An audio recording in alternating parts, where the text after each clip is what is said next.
இது சுயாதீன தொலைக்காட்சி சேவையின் செய்திகள். முதலில் தலைப்புச் செய்திகள்.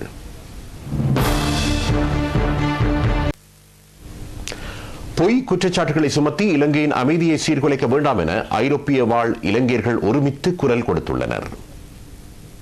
இலங்கைக்கு எதிராக சர்வதேச ரீதியாக மேற்கொள்ளப்பட்டு வரும் பொய் குற்றச்சாட்டுகளுக்கு எதிர்ப்பு தெரிவித்து ஜெனீவாவில் உள்ள ஐக்கிய நாடுகள் தலைமையகத்தின் எதிரில் ஐரோப்பிய வாழ் இலங்கையர்கள் ஆர்ப்பாட்டங்களை மேற்கொண்டனர்.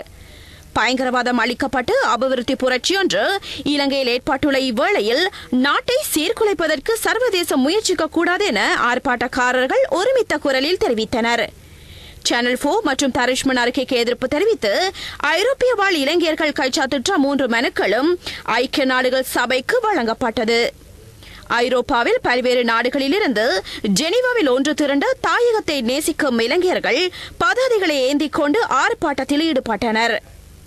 இதேவேளை ஜெனீவா மனித உரிமைகள் பேரவையில் உரையாற்றிய அமைச்சர் மஹிந்த சமரசிங்க தலைமையிலான குழுவினர் முன்வைத்த கருத்துக்களின் மூலம் இலங்கை தொடர்பாக இதுவரை நிலவிய அபிப்பிராயங்கள் மாறும் சூழ்நிலையும் ஏற்பட்டுள்ளது.